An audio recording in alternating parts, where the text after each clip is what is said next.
À ses 90 ans, Rose avait presque renoncé à son seul souhait, rencontrer le fils qu'elle avait autrefois abandonné. Mais elle s'est trouvée prise au dépourvu lorsque son vœu s'est enfin réalisé. Très bien, Rose, j'en ai un, a dit l'une des infirmières. Un homme de luxe ou un homme d'amour? Vous ne pensez pas qu'il est un peu tard pour me demander cela, jeune fille? Rose a souri en montrant les bougies qui indiquaient 90 sur le gâteau. Oh, allez, ne faites pas comme si vous n'aviez jamais été confronté à cette question. Ce beau visage a dû briser au moins une douzaine de cœurs amoureux en son temps.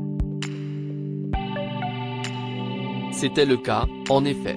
Rose s'est souvenue du premier garçon qu'il a aimé. C'était Adam, le garçon qui s'était assis à côté d'elle en première année et qui voulait la demander en mariage.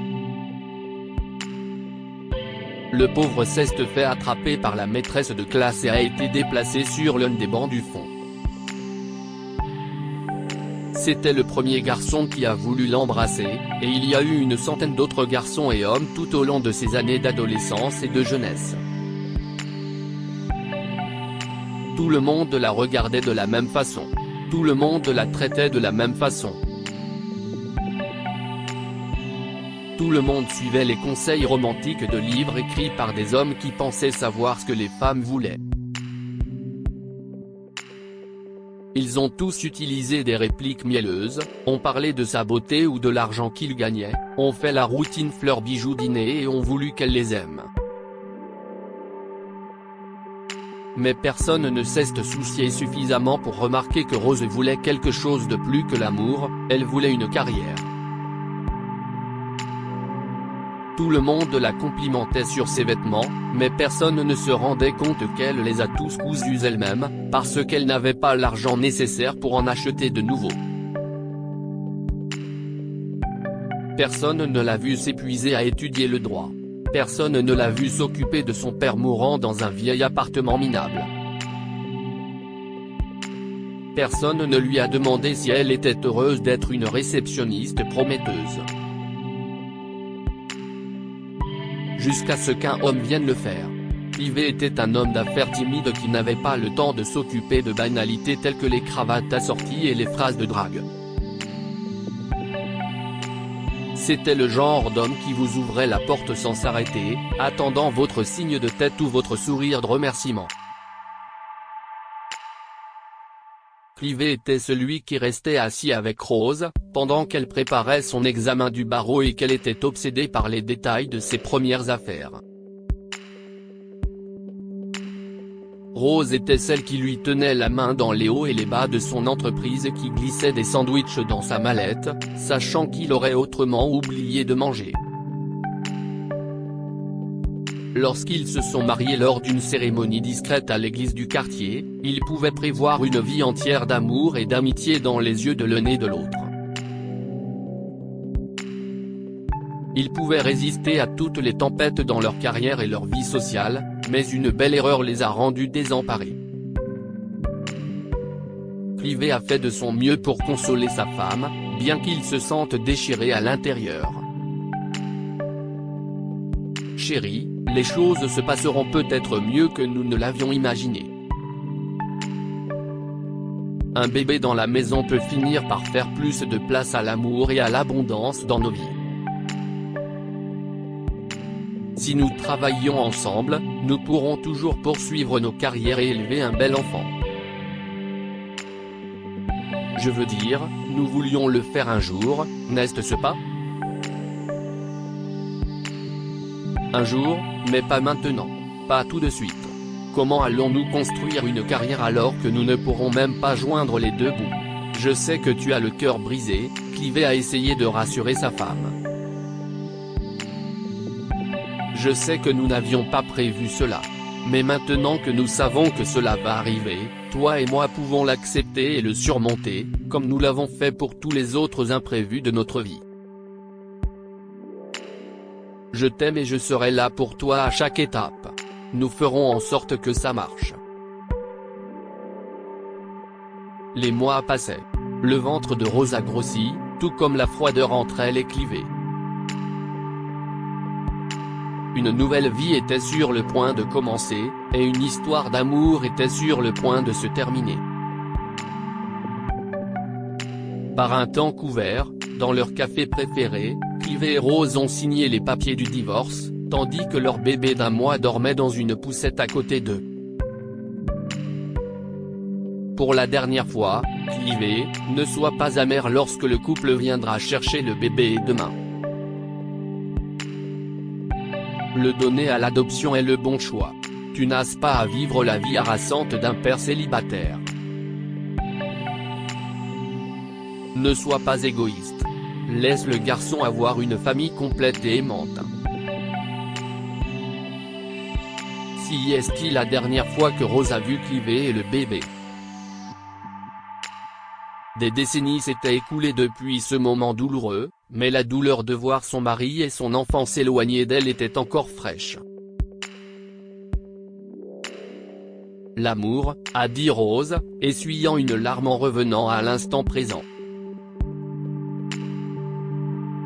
Je choisirai l'amour. Les infirmières et les aides-soignantes de l'établissement d'hébergement se sont toutes rassemblées dans le hall d'entrée commun, lui faisant signe de couper le gâteau. Ce sont tous des visages chaleureux et familiers qui ont pris soin d'elle et lui ont tenu compagnie pendant ces années de solitude. Pendant toutes ces jeunes années ambitieuses, Rose n'avait jamais imaginé qu'elle commencerait à perdre la mémoire et qu'elle quitterait sa maison pour s'installer dans une maison de retraite. Elle n'aurait jamais imaginé qu'un groupe d'hommes et de femmes bienveillants, jeunes et vieux, sauverait son cœur des profondeurs du chagrin et du désespoir. Ils l'ont aidé à atténuer la dure réalité de sa solitude. Faites un vœu, Rose, a dit une voix dans la foule. Rose a souri. Si les 30 dernières années ont prouvé quelque chose, si est-il que la vie ne donne pas de seconde chance, peu importe le nombre de fois que vous le souhaitez dans une journée, ou le nombre de bougies cérémonielles que vous soufflez. Qu'est-ce ce qu'une autre bougie peut bien changer? Rose a fermé les yeux et a fait le même vœu du fond de son cœur. Je voudrais pouvoir rencontrer mon fils. Je voudrais pouvoir lui dire que je regrette de l'avoir quitté depuis que j'ai vu son visage pour la dernière fois. Je voudrais pouvoir revoir mon mari Clivé d'une manière ou d'une autre et lui faire savoir que je l'aimais toujours autant. Lorsqu'elle a ouvert les yeux, éclairée par la flamme de la bougie, elle a vu un visage. C'était comme si un jeune Clivé se tenait là, souriant de ce même sourire charmeur, sur le point de lui dire qu'il l'aimait. Clivé. Rose était étourdie par l'émotion. Qu'est-ce ce que tu? Point d'interrogation. Maman, je suis ton fils, Daniel. Joyeux anniversaire, maman. Rose est tombée dans les bras de son fils. Après toutes ces années à prier pour le voir, Rose n'a pas pu dire un mot devant son fils. Le voici, mon enfant abandonné. Que dois-je lui demander? Comment dois-je m'excuser? Daniel s'est contenté de sourire, de tenir la main de sa mère et de retenir ses larmes. Après une heure de silence entre les deux, Rose tentait enfin de parler. Je suis vraiment désolée, Daniel. Je sais que rien ne peut compenser le fait que je t'aille abandonné. Si je pouvais remonter le temps, je sais, maman. Lorsque j'ai découvert pourquoi tu m'avais fait adopter, je me suis sentie en colère et rejetée. Mes parents adoptifs ont tout fait pour m'aider à surmonter mon amertume. Mais ce n'est que lorsqu'un homme plus âgé m'a rendu visite à la sortie de mon collège que j'ai appris à te connaître. Rose a imaginé ce vieux Clivé parler d'elle, prendre son nom avec amour dans son cœur. Avant de mourir, il m'a demandé de te retrouver.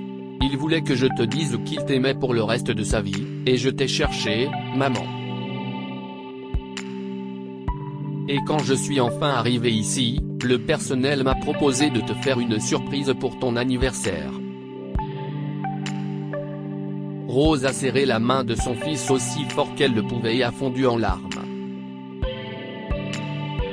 Je suis désolé, mon fils. Je n'ai jamais vraiment pleuré pendant toutes ces années. Prends tout ton temps, maman. Je ne vais nulle part. Daniel proposa à Rose de s'appuyer sur son épaule. Si ainsi quoi commencer une seconde chance inattendue dans la vie de Rose. Une période où elle a pu à nouveau goûter à la joie de la famille grâce à la femme de Daniel et à ses 3 enfants. Elle a soufflé de nombreuses autres bougies d'anniversaire, sans jamais formuler de souhait, mais avec beaucoup de gratitude dans le cœur. Que pouvons-nous apprendre de cette histoire?